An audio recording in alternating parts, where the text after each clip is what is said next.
Hey, We are. I think we're on. So yeah, we're on. Yes, we Nice. are. We'll let people stream in a little bit before we get going with the There it episode is. officially. Um, yeah, just thanks to everyone who's gonna pop in today, who is planning on it, who is already in the stream, and who is listening on Spotify, Google, Apple, iHeartRadio. Where else? Are we on? Most of our fans, Stitcher. most of our fans we are are. from That's right. We are iHeartRadio. on iHeartRadio. It's pretty great. Yeah. Let me check to see if they update it regularly. I haven't checked recently though. Let's Well, see. while you do that, I'll give a little welcome back to the COG Weekly podcast, season 3, episode 26. Pulling up, Yeah, I'm pulling it up. it's always great to research. Oh, it probably changed our name as well. Mm.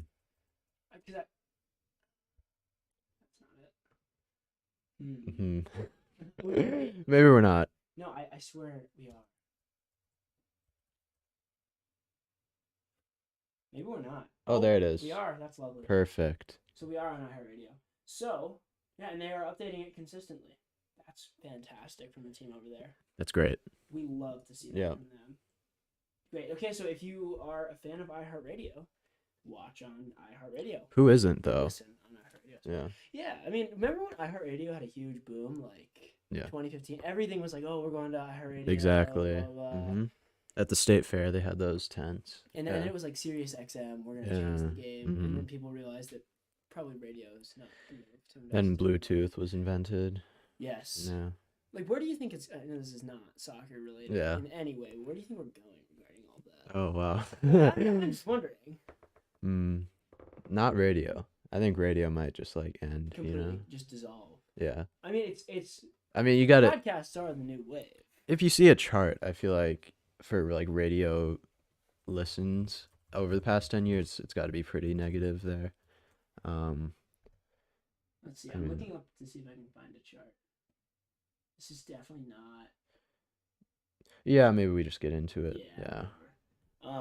It's kind of hard to find. Yeah. But yeah, definitely podcasts are on the come up. So thank you for listening. Of course. Yep. And we will continue to bring our podcasts up in quality and whatnot as we see the podcast industry rise.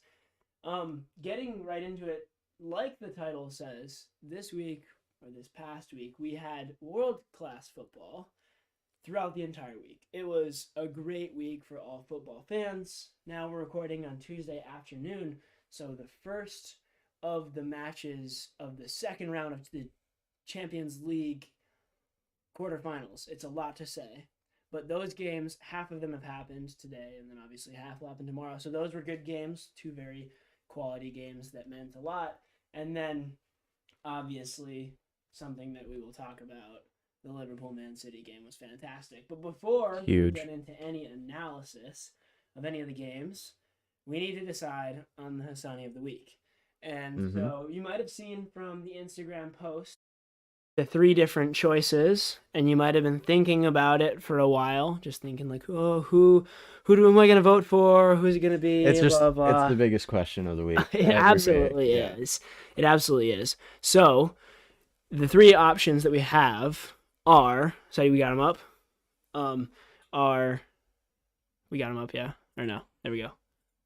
It's a comment. Voila, it is. Yeah, it is a comment. The 3 people that we have for the Hassani of the week are Mr. Karim Benzema, who is in the middle, Ciro Immobile on the left, and Heung-min Son on the right. All 3 of them had fantastic weeks. Do you want to go left to right, right to left, or middle, and then work our way out? I think left to right's always great. All right, sounds good.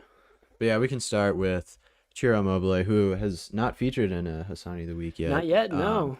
But he got a hat trick against Genoa this week in the Serie A and became the top goal scorer in the Serie A over, Juventus's Duzan. Where everyone, I feel like all the headlines are about him, but Immobile just season after season seems to be in that at least top 2 goal scorers in the league.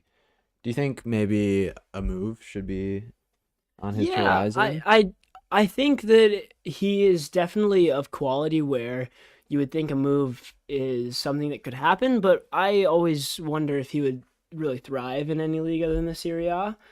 I think Italian football fits him and suits him. Yeah. Obviously, he's had a rough time in general on the Italian national team, Yeah. but I think the Italian league does fit his play style, and he does well in it. So I would question whether he would do well leaving the Serie A. That being said, I think that if he wants to be known as a striker of world-class quality, he needs to make that jump and take that risk. Because if he doesn't, he's just going to be, yeah, he was great in the Serie A, blah, blah, blah.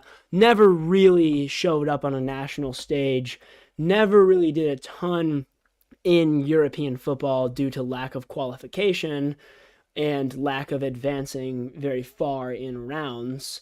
And so only he really showed what he was able to do domestically, which it's hard to gain a world's following around you when you don't really do much other than domestically. Yeah, it's more of like a Totti kind of situation. It I feel like he'll totally just is. stay And there, I don't yeah. think he's the same level of Totti, who, if you guys don't know, for my aunt in Atlanta, who was calling me the other day and said she wanted a couple more explanations, Totti was an incredible striker who was, like world renowned, known for his class and quality of scoring goals for 17, maybe more years at the same club.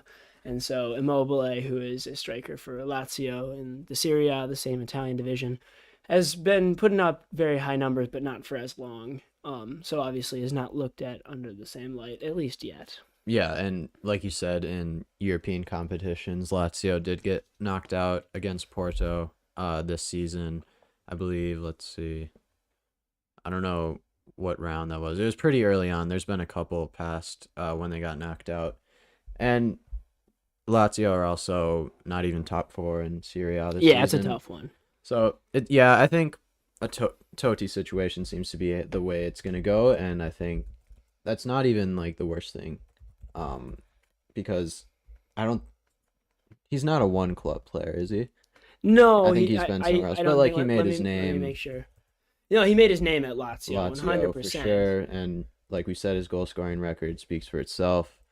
He's not. He played at Juventus. He played at Siena, Grosseto, Pescara, Genoa, Torino, Dortmund, Sevilla, Torino, and then Lazio. And he's only been in the professional game for 7 years. So that being said, he's really moved around. Yeah. But it's or not 7 years, 11 years. But he's really moved around and been at one club for the past 6 years. Yeah. So, he's definitely respected and is able to do well. But, I mean, if you look at his stats across the past 11, 12 years that he's played, he's put up close to a goal, 3 goals every 4 games, that like 3/4 goal ratio. Yeah. Every time he's played in the Serie A.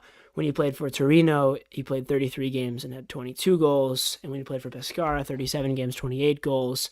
But when he played for teams like Dortmund and even other bigger teams like Juventus, he lacked his quality scoring goals as well as Sevilla. And his ratio is much lower.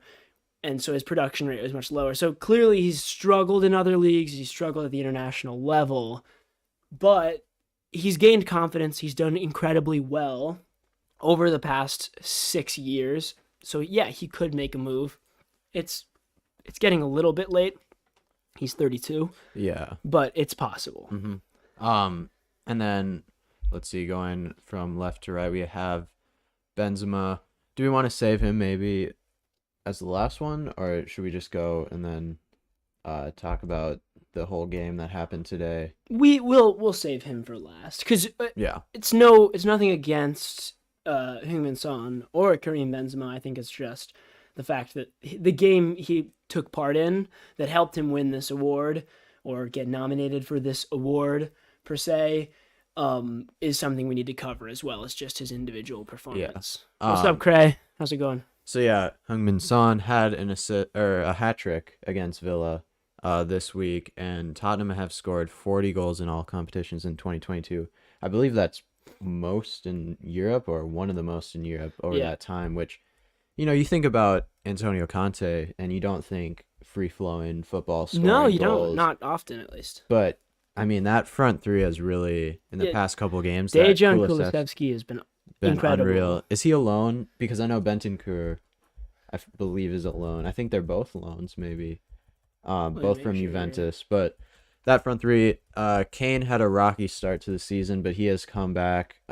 Son is just a very complete and consistent player where he's always gonna rack up those numbers, and he is alone, by the way. alone, yeah. So Son has 17 goals in the Premier League this season, only 3 behind Salah, who's the leader in the league. But yeah, Tottenham are making a charge. You know, I'd say even a week ago we thought Arsenal have that top 4 in the bag, but now it's, you know, not looking as likely because Arsenal have lost Crystal Palace and They lost Crystal Palace and Brighton. exactly. I mean, really poor week for Arsenal as a whole. Really great week for Brighton Hove Albion fans. But Yeah, I mean, it exactly. kicked him out of the top 4 for the Gunners, Yep. and their arch rival, Tottenham Hotspur, have now entered the top 4, 3 points ahead of them. So, you know, you're looking at this table right now.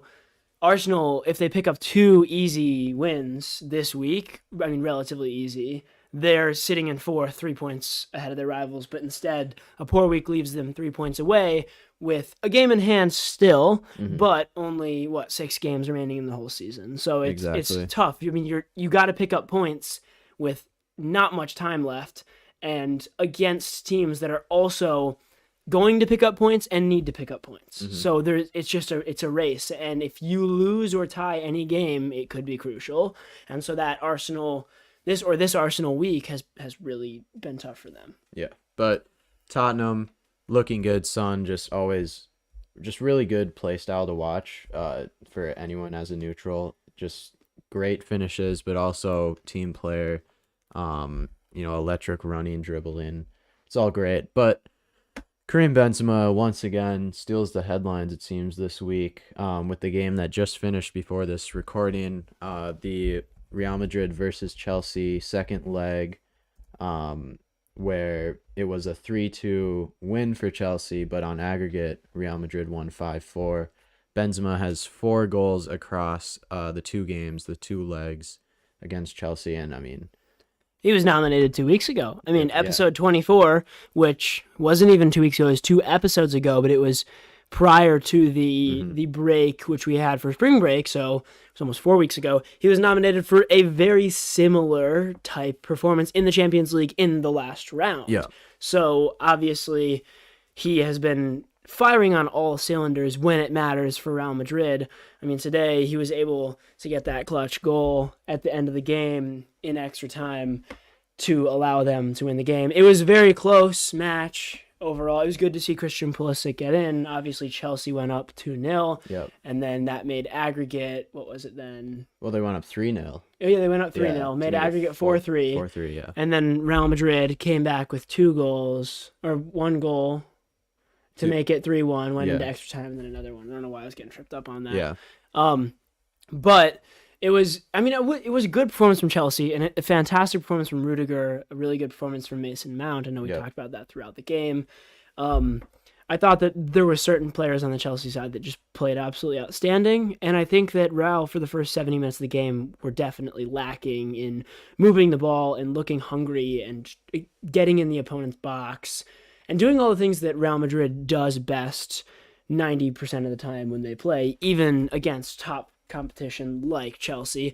So it was kind of interesting to see, but obviously they're Real Madrid. They have a tie to this competition. They always somehow find a way, and again they did, and they were able to turn it on and get that goal in the 80th minute with Rodrigo. What a pass from Luka Modric, by the way, outside of the boot, and just put it to perfection on Rodrigo's foot. All he had to do was tap it in. That being said, it was not an easy not an easy finish, but you know, the ball definitely helped. And while watching, or kind of just like looking at Real Madrid this season, it seems like they have they're on that edge of between experience and having like a very experienced squad and being very old and kind of too old to compete. And they kind of did that in this game. In the first half, they looked very just a lot slower than Chelsea. Chelsea were passing around them. They looked like they're very tired, especially the midfield, which has been their greatest midfield for a while now. but they're getting up there in age. But then in the second half and then on to overtime, they kind of just took over there.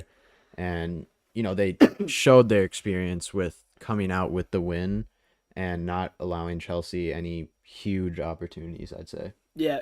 Do you think that or what do you think about the Camavinga Toni Kroos substitution, which happened somewhere around the 70th minute, and it was kind of an interesting decision by Ancelotti, and I mean you can argue either way. Obviously, they were able to advance in the end, so you can't really say it was the worst decision. But Toni Kroos came off shaking his head, and he barely even shook hands with Carlo once he got off the field.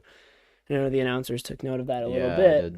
And he wasn't having a great game by any means, but I think it was kind of interesting at the time. I was thinking to myself, bringing on Camavinga for Toni Kroos is like bringing on someone who's barely experienced any game at this level and taking off someone who's experienced like every game you can at this level.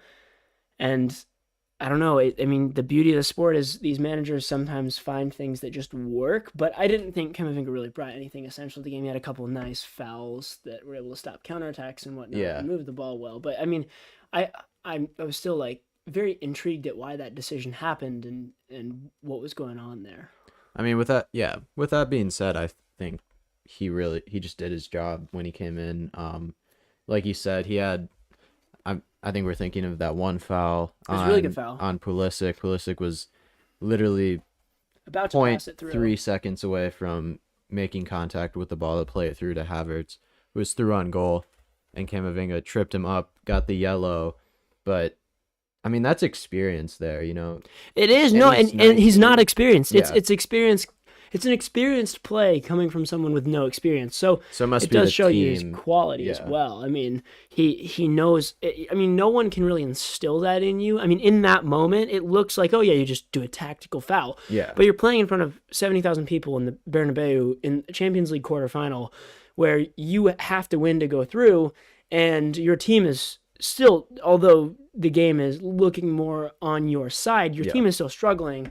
And to know in the moment to clear your head and say, I need to foul this guy right now is pretty impressive for a young lad. So he did his job, and I agree with that. But I was kind of gutted to see Toni Kroos go. I mean, you and probably everyone on the pod knows that I'm a huge Toni Kroos fan. I was like, it's an interesting decision there, taking him off, but we'll move with it. But yes, it was a very good game, and I'm excited to see what Real can do further in this competition. Also, congrats to the Blues.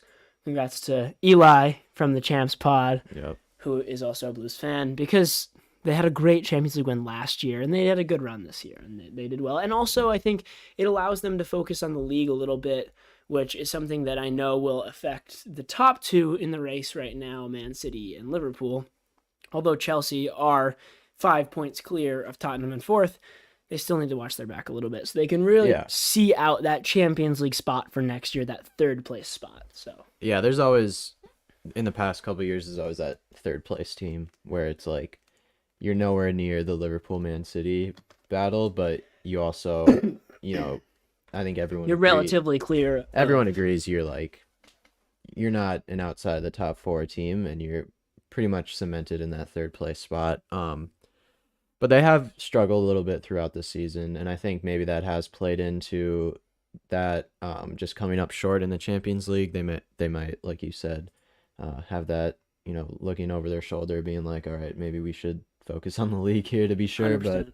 But so yeah, I think we should decide on. I would agree who we want. So obviously, options are Heung-min Son, Mr. Karim Benzema, and last but not least, Ciro Immobile.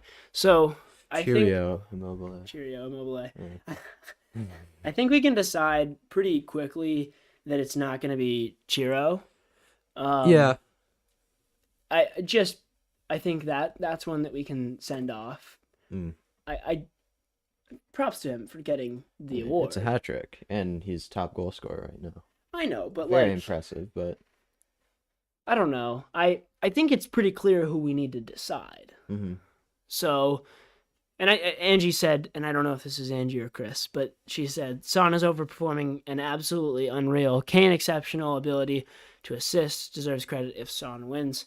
I don't think Son is going to win either, but yes, I would say that Son's is more significant because of what team he's on, and even though they have Kulusevski and Kane, they have struggled throughout the year, and they're firing on all cylinders now because their front three are doing so well, so I think he deserves a lot of credit for that. Kane deserves a lot of credit for that. So yeah, I think I would write off Immobile and Son and go with Benzema, but what do you think? I think Benzema for a repeat Hassani, which, so it has happened, right? Didn't we say that before? We've never repeated. Oh, we have. Vincent Aboubakar. Yep. Vincent Aboubakar repeated. Yep, he was the first. Yeah. But yeah, I think very well deserved. We said when we gave it to him against PSG when he scored the hat trick, we said, there isn't a bigger stage, a bigger moment to score a hat trick and put your team through there. But this is kind of almost bigger, even though he scored the winning goal in this game, but he also scored a hat trick in the first leg. Yep. He scored 4 out of the 5 goals for Real Madrid against a very good Chelsea team. And it's getting deep into this tournament, and I think he's going to be the key to them making a run here. No, totally. I mean, Vinicius was rumored, and not only rumored, but proving to be Madrid's guy, firing and in form and whatnot in the beginning of the season, but Benzema has really come into form these past couple months and proven why he's their captain and proven why he is their main guy, their main goal scorer, and proven why through all the turbulence that Real Madrid have gone through with the departure of Ronaldo however many years ago and Gareth Bale not really playing anymore and his loan out last year and players like Isco and Marco Asensio and all these guys that were really good in that golden era but have seemed to decline or have left, Sergio Ramos. There's a lot of turnover in this Madrid squad. The one player who's consistently stayed the same is Benzema, and somehow the team is able to rely on that and still get the results that they were getting during the time when they had all these other guys. And that maybe goes to show how important Benzema was for that team even during that time. I would agree. So yeah, this week's episode 26, Hassani of the Week, goes to Karim Benzema. Now for the voting period, where you guys get to vote for your ratings, which is going to put him on a scale between 7.5, I'm assuming he'd be above, and 10. You can put him lower than that, but I don't think he would be below that. And that's our lowest rating right now. Yeah. So he'll be somewhere between everyone who has gotten the award so far. So the lowest is 7.5 with Raheem Sterling, and the highest, well, it's Karim Benzema with an 8.8. So without further ado, put it in the chat. See who you want. We'll start with you, though, Mac. What do you think he deserves for his rating? I would say that he deserves an 8.9 because when you think about it, it is a similar performance to the PSG tie, but it is higher stage, one round higher, just stakes are higher. Overall, he did score 4 goals instead of 3 over the last time we recorded, and I think it just was that 0.1 better performance. Okay. I see that. Yeah. I respect that. But I'm going to counter you. Yeah. Because although it was at a higher stage in the competition, his hat-trick last stage, so in the round of 16, was in the second leg of the match. Yeah. So he did all of the work in the second leg to advance them. Here in this match, he got 1 goal in the second leg and 3 in the first leg. But the first leg is obviously one that matters a little less because there's always that safety net behind you. So I like to rank people who come in clutch, you could say, right? Like Kelleher, who did really well in the Carabao Cup final, who we gave the Hassani League. I like to rank them a little bit better. And I think that was a little more clutch performance last time out that he got the Hassani Week than this time. So I'm going to give him an 8.5 because I think he deserves a high rating like Kelleher. I mean, that will be our second highest joint rating if he got an 8.5. But I don't think he deserves quite as high as an 8.8 as what you got last time. Okay. So that's mine. Chat, if you have any ideas of what you want to put in the chat, we'll give you like 30 seconds. But right now, he would be at an 8.7. So I mean, that's fair. I see an argument for both. Around that 8.8, above or below, but. And I respect the higher number. Yeah. We do measure it from the last time of recording, so you are right. It was a little less clutch, although he did score the final goal to send them through. So you could argue that it was just as clutch, but obviously. An 8.7 from Angie. 8.7 from Angie, which doesn't really change it. No. So. But it reinforces, the. And 8.8. Okay, let's add these up. No, not 8.1. So the viewers are thinking it's a similar score to what we have there. Okay, so we have how many in now? 4? We have 4. 8.75. We'll call it at that, and we'll say 8.75. I agree with that. The final score. That's really respectable. Yeah. I mean, that's 0.25 He's below what he taken cost. the top 2 of all time. That's incredible. I mean, that goes to show how good Benzema really has been. And this chart that we have here, we'll find a way to digitize it and get it on. Yeah, we should probably write also what they did.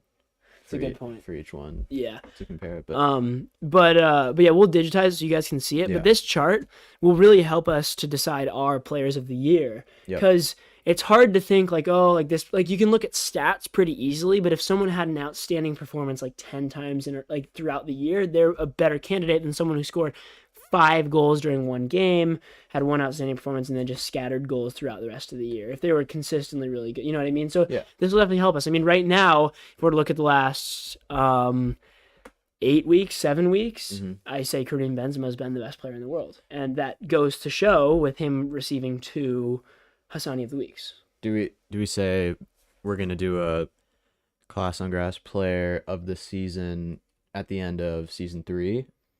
Or at the end of the year, as in December? So the thing about that would be, I don't know if it's ethical to the people before that we didn't record. You know what I mean? Like before whatever it was, episode 20 of season 3. So that's 19 Hassani of the Weeks that aren't a part of this.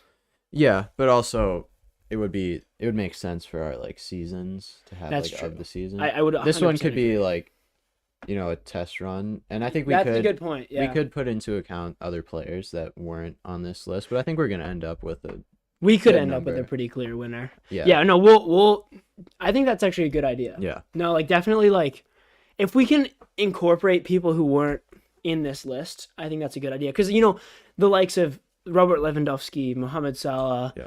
Mbappe. Kylian Mbappe, they're not on this list right now. It's a small list. It's the last, let me get it right this time. It's the last 7 weeks.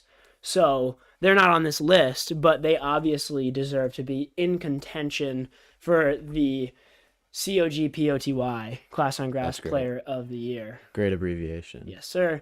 So yeah, stay tuned for that as well. I mean, just so many things coming your way. Huge. Starting in May. To be fair, the content's going to be incredible. But yeah, shall we move on from the Hassani of the Week? We shall. Sounds good. Last week's predictions did not go to plan for me. For you. For you, they went a little bit better. Yeah. We predicted last week the Leipzig versus Atalanta, Austin versus Minnesota United, and Man City versus Liverpool game. And so, starting with Leipzig versus Atalanta, Mac predicted a draw. The draw works twice now. I mean, you gotta buy. I don't want to talk about it. You gotta buy into it. I don't want to talk. No, it's the math. It's the Lenny math. It doesn't work. Math, but sometimes, predictions aren't math. It's true. And like technically speaking, like it's the math. It's the underdog, but it's not like rooting for. But it's not like. But maybe you could think a tie happen. I mean, there's no way a tie happens more than any of the others. Than any wins? Like losses? A win-loss definitely happened more than a tie. Well, yeah. That is math, but I'm taking the underdog. And it keeps working. So the Leipzig versus Atalanta game, Mac predicted a draw. I predicted a win, and it ended in a draw. The Austin game, I predicted a win for United, for Austin versus Minnesota United, and Mac predicted an Austin win, and Austin won. So Mac's 2-0 there, and I'm 0-2 there, which is unfortunate. And then for the City-Liverpool game, I predicted a Liverpool win, Mac predicted a City win, and they drew. The draw is showing up here. You should have done another draw, to be fair. You know what? I was thinking... Were you actually? Yeah, thinking back on it, I think I was thinking a draw. But it's thinking back on it, so you can. No, I do. I was thinking about the draw too. I was like, I can't do 2 draws, and then that's what I was thinking. Yeah, that's what I was thinking. 3 draws. Yeah, no, I was definitely thinking each one. You're like, that's. A draw. I was like, no, that's Leipzig Atalanta. That's a draw. Austin Minnesota United. Austin definitely gonna win that. And then for the Liverpool City game, it's definitely a tie. But I wanted to mix it up. Unfortunately, that resulted in me going 0-3. So I'm not And super we'll look happy into about that once we do predictions in a bit here. But we will when the yeah. records come back up. But we just wanted to touch on that because it was a bad week for me, and it was just generally unfortunate. But talking about the Liverpool City game, which is one we predicted, and neither of us got right. It ended in a 2-2 draw. It was an absolute thriller, arguably, in my opinion, the best game of soccer that I've watched in 2022. 2022. The best game of footy. They had the 2-2 draw earlier in the Yeah, season, right? 2022. Yeah, precisely. Yeah, there you go. But yeah, it was just great football. The way they moved the ball was absolutely incredible. I mean, the energy on the field was incredible. You saw Pep after the game, right? Yeah, I just did. go over there and like absolutely just like bear hug Yeah. Jurgen, and Jurgen didn't want any of it. No. But it was Mm-hmm. you could tell the emotion that was on the field. You could tell how much the players wanted it and how much effort they were putting in. And it was like it's not often that you get that emanated through a TV screen. You know, Yeah. when you're playing in a game, you can feel the adrenaline and you Yeah. can feel like, oh, I gotta do well. And that's why soccer is so fun when you play it. But it's really hard to get that emotion like put through a TV. And this was one of those games where you feel like enthralled in the match and you're like, I need to see what's gonna happen next because it's ends to end. So it was awesome to watch. And a moment of silence for people who couldn't be watching it, to be fair. It was incredible. Yeah, it was like an all-star game if there were like stakes, like very high stakes to an all-star game. Because I feel like if you list off the Premier League's best players, it's mostly Man City and Liverpool players. It is. And to have two matches like that in one season where you see those players, and I wouldn't even say they were at their highest level that day. No, because there was some sloppy passes. Yeah, no one stood there. out. Trent kind of struggled, even though he got an assist. Which was a fantastic assist. It was strange, in my opinion, because... was very much a team performance, I'd say. I would agree. Because no one really... you can't point to one player and you're like, he was the difference. Yeah, exactly. For his team, it was... And it was kind of strange because, like, there was sloppy passes because it was so end-to-end. Like, you would lose the ball, and then City would just go all the way down the field and have a chance, and vice versa. So there was... every time that there was any kind of mistake, which is inevitable in a soccer game, the other team capitalized on it better than almost anyone else in the world could. So you noticed them more. But there were also just absolutely wonderful moments to the match. I mean, the goal that Trent assisted, first off, outside back to outside back on the cross, Andy Robertson gets it on the left side and whips it over to Trent. Trent cuts it back. Yeah. Absolutely fantastic play. I know there was a couple times when City had the ball and they just moved it around so beautifully. Like, I was like, this is incredible. Like, I've never seen anything like this.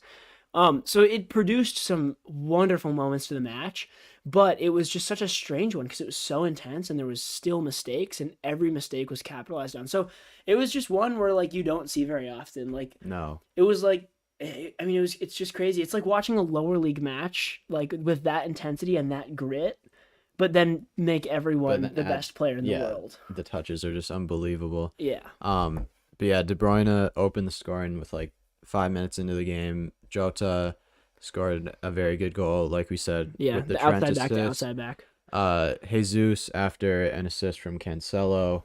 Very difficult finish over Alisson. It was very good. And then Mane scored right after halftime. Within like 30 seconds. Salah's ball for that goal was nice. Incredible. Really nice.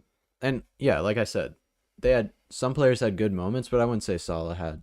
Salah didn't have a great game. To be fair, like, he didn't really do that much other than the pass. I wouldn't say probably either of the team's front three really didn't do much, even though a lot I noticed Thiago a lot. Thiago had a nice game. Yeah, he did play very well. I think Laporte did decently. Laporte had a great tackle. Yeah. That one tackle, and like Jota, whatever it was, like the 70th minute. Oh my gosh, it was so good. And he went to ground so early, but I know, he just kept sliding and then just like poked it was incredible. Over. It was unbelievable. But the main reason we're talking about this is it was a game for the title.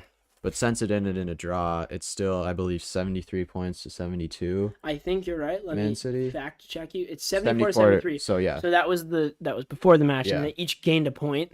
So it's super close. Super close. we're gonna highlight I got the remaining 7 games for each team in the Premier League and kind of see what we think, how we think it's gonna shake out. So first game, should we just go Liverpool first, then Yeah, Man we'll City, go or should we pool go first. switch one by one? We'll go pool first, and then we'll Okay. calculate their points, and then we'll Yeah. do City, and we'll build it up, calculate Yeah. their points. So Man United at home is their next fixture. What are you thinking about this one? Very big rivalry match as well. It is. I'm gonna go with a win. I'm gonna go with a win here. I think they'll get a win. What do you think? Do you agree with that? I mean, you can't really pick United these days for No, anything. you can't. Not at all. I think it will be a convincing win, actually. Maybe 2 or 3, by 2 or 3 goals at home. Liverpool or Anfield is just incredible. So I think that is 3 points. Next one is a derby, the Merseyside derby against Everton at home again. This one I see as a draw. I was gonna say it's gonna be way closer than the Man United game. It's going to be way closer than people think. With Everton's Yeah. recent form, they're going to be like, no way. Yeah. There's absolutely no chance. But this is a rivalry game that is not, it's not like the United-Liverpool rivalry. It's not like the City-Liverpool fake rivalry that's beginning to brew. Yeah. This is like a historic rivalry of your city. And those Exactly. are very important to the team and the people and everything. So this one, regardless of how either team's doing, is going to be huge. And I see this as a draw. I think Frankie Lampard will get him fired up I would for agree. this rivalry game. And, we'll go with a draw. Do you think they're going to win? I think Liverpool will win like 1-0. I think it will be very tight. We can go with the win if you want. So what do you think about this?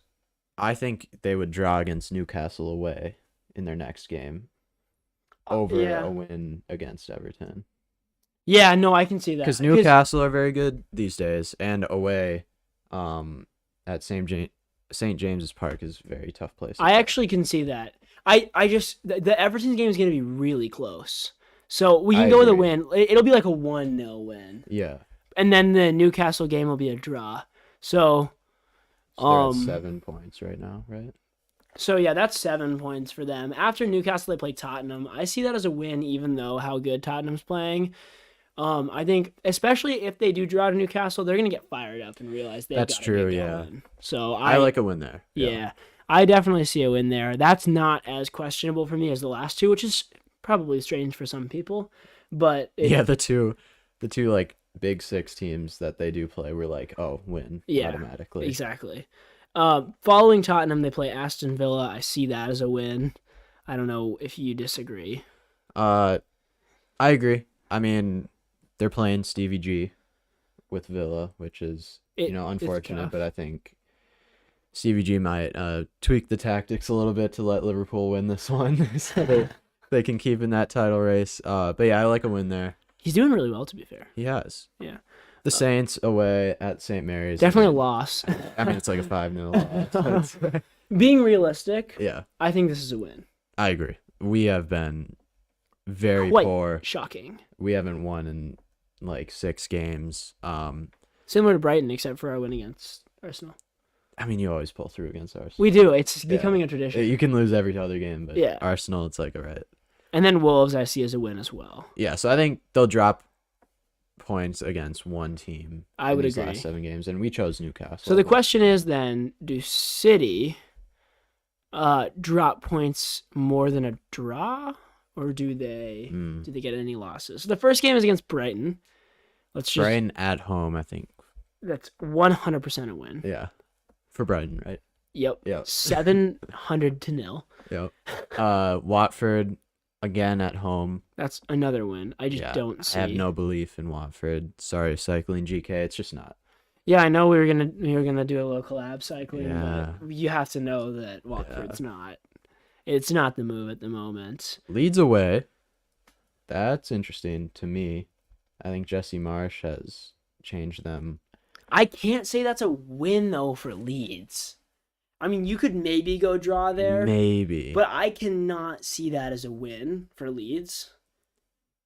Oh, I don't even That know would if that's be a draw. huge though if they did. If they pulled that off, that would be Imagine. unbelievable. I don't know. It's so I hard. don't I'm think we looking at can the go. rest of the city Yeah. schedule here, and it's like let's just decide Leeds first. What do you think? I'd say a win. I'd say a win. I think it's going to be a valiant effort because Leeds always show up, and just their play style with their energy, it's always tough for bigger teams. But I mean, it's hard to bet against Pep these days. It really is. So the next yeah. game's a tricky one because we have to go with what we've decided for Liverpool, and that means that Newcastle is City's 4th game. Newcastle at But home. Newcastle played against Liverpool then in the 3rd game, and they drew to them, as we said. So they would have played. So they would have Liverpool just played Liverpool and drawn. 9 days later. And so, I mean, I don't know if I really, especially see going to the Newcastle. Etihad. Yeah. I don't see them pulling too crazy. No. Like if they drew to Pool and then beat City, that would be unbelievable. I just don't see it. It's not going to happening. happen. I'm saying a win there for City. Yeah. Wolves away. Wolves have pulled out results in the past, but I can't. I actually can't. I don't see. I think it's a win again. It's so tough. I would put my money more on West Ham away being a difficult I'd put my money fixture. on the final day. Really. Villa at home, you think they're going to drop points? I'd put my money on the final day. Really? Yeah, I would. I think West Ham away is a draw. Let me look at West Ham's recent performances. I mean, I think away games is what's going to West Ham hurt these teams. West Ham barely beat Everton when Everton were on a red. They're also in the Europa League at the moment, Yeah. which, if they continue to be, will make it hard. I suppose it'll be over by then, most likely. They're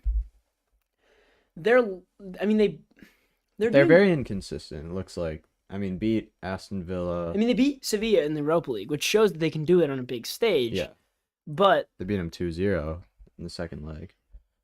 they've lost to Southampton 3-1 in the FA Cup in the beginning of March. That was when we were good. We stopped being good after that. So The team decided. yeah, they said, all right, pack it up. They also only beat Kidderminster 2-1. Dude, their FA Cup rounds have been just so bad. So bad. Kidderminster's not even in the Football League. You know how poor that is? It's a tough one. I don't going know, with the draw or are we man. going with the win? It's hard because, if we go with they're not losing either of these last two. Come on. Well, I thought you said you were going to bet on the final day. I would put my money on that, Yeah. but you know what happens when I put my money on something. That's true. Like the fantasy league. That's true. So, for this, are we saying win? What are you saying? You got the pick. Ooh. West Ham at West Ham in London Stadium. I would rather go for a draw there and a win against Villa, but Well, no, but it's not rather. What do you think's going to happen? that's what I would go with, but I don't know if that's different for you. I just don't see them. I see them just clean sweeping the last 6 games. Really? 7 games. 8 games? 7. 7, yeah. I see them doing a full clean sweep over these last 7. Mm, They're not playing anyone in the top 6. it's true. Anyone. Yeah. Mm. That's I would- crazy. Do you want to just go with that then? When is the Champions League final? June, isn't it? No. I think it's early June, right? It's in May. May? Champs final date. Because this could... Well, it's 2020. That's not right. May 28th. Okay. Is that after the league's So over? very late May. Yeah. That's after the league's over. It's 6 days after the league. Dude, I can't. We can go... It's so hard. Here's the thing. If we go draw and then win, they still win the league. Yeah, that's true. We can just say Manchester City win the league. Do you want to go draw, win, or win? It doesn't matter. Yeah, that's true. I could easily see them just Clean sweeping. Yeah. It's tough because I don't want them to clean sweep. No, I want it to be final day, but I just don't. They It's have hard. such an easy schedule. So they play no top 6 teams, and Liverpool has to play United, Tottenham, And then also of the like pretty decent teams right now, Newcastle and Villa, who City also have to play, but right, they don't have to play any in the top 6. No. It's tough. I think Manchester City will pull it off. All right, so City win is what we're going with. Yep. Which is unfortunate. Well, I don't want, like, I don't, like, statistically speaking, with our stats, they're going to win. Yes. But that's not, like, maybe what will happen. That's like, not what we want, but that's what, from what we see in the that's fixtures. unfortunately from what we see will happen. Yeah. Yeah, that's too bad. I did not want that to happen. I didn't even think through that. Like, no, I didn't even, like, I didn't clock how lopsided those games are. Yeah, I put down the games, but I didn't, like, think about them. I was just like, it's crazy. Like, they really, it's bottom half of the table except West Ham and Wolves, kind of. Yeah, that's crazy. Dude, Yeah. That's crazy. But, so yeah, I think it has been a good title race. Liverpool have put in a good effort, but I think Valiant. it will be a bit short there. But they can still meet in the Champions League, which would be crazy. Yeah. Because that would be semifinals, right? It would. When is the semifinals? Well, the next 2 games are tomorrow, right? Or Yeah. Thursday? That's Liverpool's games and Man City's games. So The semifinals, April 27th. April 27th. Dude, they take a month off. And it's definitely for these games. It's for these final games in the season. There could be 3 La Liga teams if Atletico beat Man City. That's true. That would be incredible. That I mean, be talk crazy. about Villarreal. Yeah, we haven't really spoken on that yet. You want to move to that? Yeah, we can. Today it was Bayern versus Villarreal. That was the other Champions League game. It was a 1-1 draw at Bayern, but Villarreal pulled away with a 2-1 on aggregate. I mean, Because of a win at home. I remember watching part of that game. Well, it was 2 weeks ago or 3 weeks ago. When they were at home and everyone was like, "Oh, it was a bad performance from Bayern," blah blah blah. But they go back to Bayern's stadium, the Allianz Arena, and that's Bayern's unstoppable there, and it's only a 1-goal lead. Robert Lewandowski's gonna score on them, blah blah blah, which he did. But everyone was disappointed in Bayern, but not at all thinking this kind of thing would happen when Villarreal then had to go to Bayern Munich and reciprocate exactly what they had done during 3 weeks ago. So it was definitely crazy for them to get the draw, and in a game where Bayern dominated the chances. I mean, Musiala had a couple of really nice chances. Lewandowski then scored, and totally against the run of play, Chukwueze just found the net off of a counterattack. Unreal. And it was crazy. It was limbs. It was absolutely limbs. Not for the Bayern fans, but for all of the traveling Villarreal fans. I mean, no one does that to Bayern. It's crazy. You've never seen a team like Villarreal, like, not lose. They didn't lose in either of the legs. Good evening. They drew and won. Good evening. I mean, that's all you can really say. Unai Emery, good evening. Yeah. It is fantastic. But Lewandowski, speaking of him, there have been many rumors about Barca. I have seen some of these. That Until would Fabrizio Yeah. signs off and says, "Here we go." Here we go. I don't think I will believe anything. What a signing that would be. That would put Barca back on the big stage, I'd say. Yeah, well, if they're not already. Yeah, I think right now it's like oh, they're winning on every the game. rise of their rebuild, which I don't for think some it'll reason keep going. no. Like they're gonna have to lose at some point. I mean, they're relying on Aubameyang and Ousmane Dembele, who are playing unreal, and then Pedri, who's playing unreal. They're relying on 2 forwards, who one of them doesn't know how to stay fit, and the other one has attitude issues. Yeah. So I don't see how that's really gonna sustain you. So I think Lewandowski would be a huge buy for them because then big. it wouldn't be relying on Aubameyang. Dembele, I think, is leaving. Maybe he has contract complications. I don't know. I think he's. They said the club was like, "We're gonna continue." They said we're gonna continue to try to get him to sign, but he hasn't decided. Yeah. And it just seems like the guy who just like, I don't care. I'm gonna do whatever. I mean, he's got the most assists in the league right now, and I don't know why he would leave, but that would all change if he got injured again, I feel like. Oh, dude, if he gets another like hamstring injury, they're like, sorry, we're rescinding our contract offers. As a club, you can't keep paying that guy, I feel like. It's so hard. They've paid him for 2 years, getting like 10 appearances from him, so but I think that would be a huge transfer. It would definitely shake up Bayern's team, whoever relied on Lewandowski for so long. But yeah, I think one to keep out an eye out for, but also another like kind of transfer news. Ten Hag, the Ajax manager, has apparently had a verbal agreement with Manchester United for the job. It's like when you see those verbal commitments for college. Yeah. You can decommit. Yeah, but that doesn't mean much. Signing day hasn't happened yet. It doesn't mean much, but that would be again interesting. I don't want to see him like fail, you know. Which he will. Because I like him as a manager, but going to Man U, it's so difficult. You like there is no turning. That is a 71,000 ton ship sinking into the ocean with a hole. That's a lot of. With a hole that is bigger than a house, and you have to repair it. You can't repair that. That ship is going to sink. That's great. That was a great analogy. That's great. I'm super proud Clip of that. Clip that. Go to the Instagram. Mm-hmm. Okay, Instagram lads. That's up there now, I guess. Yeah, a couple interesting things that I think would definitely change the outlook for next season if they do happen. Talk about changing the outlook on the future. We're gonna predict the future now. We are. That was It was a bit. That was really savvy.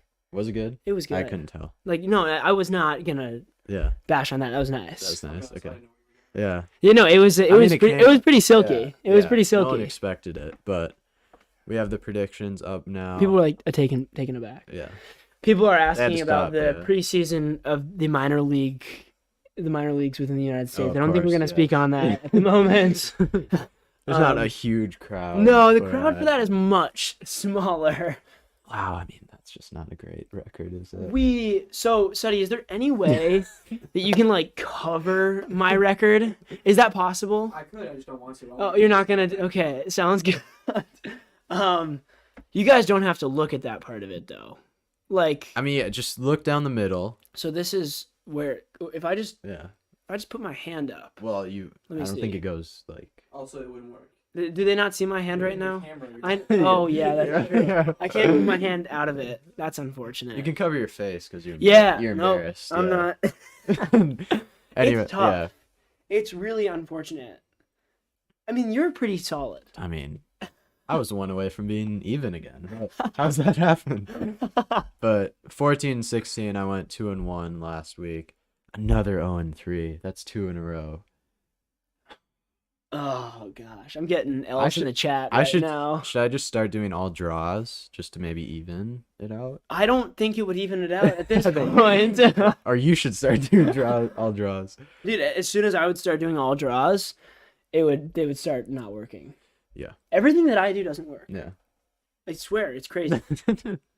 Just for predictions. Shall we begin with Atletico versus Manchester City, which is a Champions League matchup, as you could have guessed, because they are not domestically in the same league, and a very big Champions League matchup. So I will begin with my prediction, as I feel like I need a handicap so I can start. Well, yeah, are we saying prediction for the game or prediction for the aggregate? Because it's 1-0 to City right now. Let's go prediction for the aggregate. Oh, okay. Atletico. So that didn't change anything. That didn't really help me actually at all. But yeah, aggregate and Atletico is going to go through. That's my prediction. Draw. So City goes through. You're going with a draw. Yep. I'm going with a draw here. You know, I just love a bit of draw. You do. You got to have one every week or so. A draw a day keeps the doctor away. A draw week keeps the. What rhymes with week? The beak. Keeps the bird's beak. Keeps the bird's. A draw week keeps the bird's beak. Yeah. There it is. That's what they say. That is what. No, it's coined. It's actually coined. Yeah. So yeah, that's a draw, and that's a win for Atletico from us. Second game, PSG versus Marseille, a 1-2 matchup in Ligue 1. I can go, or you at PSG. Well, I went first. So wait, no, you went first. Went so I go first. PSG win. I mean, it is a 1 versus 2. Payet, did you see Payet's goal? I wasn't gonna do a PSG win. Did you see Payet's goal? No, I didn't. In the Conference League? Was it good? It was at a Payet, like it was a normal Payet goal though. Okay, what were you thinking for a Payet goal? So either he has hit a free kick with massive curve Yep. into the far corner, or he has hit a volley with outside curve into the bottom corner. He hit a side volley off of a corner, first time outside of the box, up top of the net, like through the roof. Oh my god! I mean, if you want to look it up right now, you can just to. Oh, I'm not gonna do that. I'm not Yeah. gonna make the fans But not watch it. check that out. It's That's got to be unbelievable. It's got to be up for the Puskas Award. It was Off of a unbelievable. corner? Yeah, first time off of a corner. Was it fully sent? Yeah, fully sent Oh, in the air. that's In the air. incredible. No bounce or anything. In the air. Side volley. That's incredible. Yeah. So so you're saying Payet will be the difference maker here, maybe? Going with a draw. I'm I'm going with a draw. I'm coming out of my shell, you know, Okay. trying to Try new things. explore the rest of the world a little bit. Yep. Go with the draw. I'm just, I'm peeking. I'm opening the door Yep. a little bit, peeking out, seeing what the draw world is like. Yeah. But maybe it'll go well. Maybe it won't. Maybe I'll get another 0-3. You never know. But the third game that we're going to be predicting is Real Madrid versus Sevilla, a first versus third place team in the La Liga matchup, and it is at Sevilla, I believe. Correct? Yes, it is. I'll go first on this one. Real coming off of a great advancement through to the semifinals of the Champions League. I think they're going to carry that through to this game against Sevilla. Sevilla recently lost to West Ham in the Europa League knockouts. Not super happy about that, I'm assuming. And so I'm going to go with the Real Madrid win. All right. I don't think I dare do a 2-draw week. You could. It's a bit tempting, though. It's a bit tempting. It's a bit tempting. Why not? 2 draws? It's a 2-draw That's week. fantastic for you. I If like. I go 0-3 again, I am not coming back to the studio. We're ending the prediction. We're ending it for good. I like a bit of Rakitic world class performance. One for the one for the ages against his former rival. Well, Real and Madrid. Someone who has been playing very well recently with that great assist today. If you haven't seen it, seriously go check out Rodrigo's goal. Oh my goodness. I think it'll be a Croatian battle. A Croatian battle in the midfield. You don't think Kroos is gonna get any more time because of his lack I think of... Camavinga will start. You think Ancelotti's just gonna put the cherry on top and just bench Kroos? There it is. I think so. I mean, totally realistic. Camavinga actually might start, It's true. if we're being honest. It's a lot To get some rest. Yeah.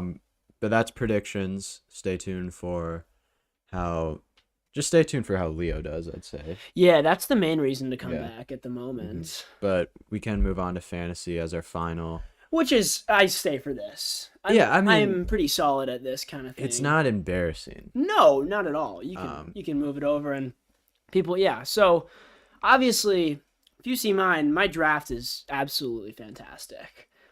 We can start with the normal ones. I don't put my coins in the normal fantasy, though. Why is that? The draft, it suits me more as a person.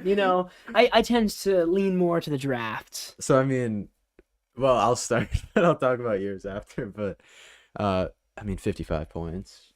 Very respectable. It's an average 44 points on the week. My back line did not help. It is. A -1 for my back line. It really wasn't great. Simicast did not do me much favors there. Not really. Not sure how Van Dijk got 0 points. Might have to check into that. But Schmeichel got 9. Captain Ward-Prowse, when you lose 6-0, I don't think you're going to get much as a return. But when you win 6-0, Mason Mount will get you 19 points, which... It's great. Will you take that, yeah? I'll take that any day. Kevin De Bruyne... Thanos. He is inevitable. He is inevitable with the 9 points. Pookie, not so much, but he did get 9 points. No, Pookie can be inevitable. He can be. He's off and on inevitable. I mean, Eve Basuma also. So respectable, getting into the Premier League again, finding his way. You gotta trust him. You have to trust his decision making on the field. Trust him with the 2 points per week. But yeah, I think I'm very proud of the lads. You should be. Yeah, 55. That's good. For me, we'll talk about, my eggs aren't in this basket as much. I haven't done a ton of moving around. Emmanuel Dennis with the captaincy is not what you want to see. 100%. It's with the 2 points off the captaincy. Yeah. Coutinho not really pulling many strings. Jared Bowen, much alike. Cancelo with 5 was great, but Salisu didn't really help in the 6-0 loss. Livermento the same for me. It was great. Emerson Royale had 5 though. Neil not really contributing at all. Leandro did help me a little bit in those regards. So I have a question. What kind of tactical genius goes through your bench decisions as well? Because I know. So I've benched Salah for the last 4.5 weeks, and it's actually. Is it an attitude thing? It's the way he's received his contract. We're trying to extend the contract to the club, and he's not really super receptive. I've DM'd him a couple times. Yeah, that's how you communicate. He doesn't respond. So I don't think I can really put him in the starting 11 until that sort of gets worked out. I know the fans are getting a little bit worried about that. Yeah, it's bold. It's bold from the manager to do such a thing, but it is. I think it's shown in the points this week. So again, we're playing domestically, but we're also playing in the draft. Draft is your tournament. The draft is our Champions League, and really we're putting our eggs in that basket. We want that trophy this year. Yeah. And as you can see by my draft, it's really paying off. It is. 59 points on the week is really good. Luke Ayling with a cheeky 6. Trossard with another 8. How's Luke pulled that one? Nice from you Luke. can't just, yeah. You got to respect it. Yeah. Madison with a cheeky 6. And Buemo getting 13 is what you like to see as well. It's really the nice. Brentford lads. Really. Ivan and Buemo have done really well there. St. Maximin helping me a bit. Sadio helping me a bit. But it really is those Sheffield lads that have helped me. Or the Brentford lads. Why am I saying Sheffield? Yeah. The Sheffield United lads. And then we kind of switched with fantasy and draft this week. We did. I got 24. What's the table looking like? So we're tied on point. It's a hard world to live in when Paul is third. Oh, he is. Paul, if you're hearing that, we are Why not... is his name change name? That's also Oh, Paul. There's a lot of questions around the club at the moment. We're wondering what's going on with your club decisions, club tactics. How's he gotten a draw? That's my... He drew again. No, didn't he draw Suddy? He drew against Suddy. That's Paul, an incredible Paul and Suddy were last in the beginning of the season, and now Paul has climbed. He must have touched his team up a He little bit. must have moved things around a bit. Thiago Silva on the bench, a little bit of that. Oh, well, Werner and Kane. That helps. That's shown him up a bit. Kane doing better 61 now. Oh, so you went up to 61 on your domestic competition. Yeah. They just keep going up there. So for mine, as I see, Lewis. Okay, how's Lewis got 2 after a win against Arsenal? That's not great. That's not what you really want.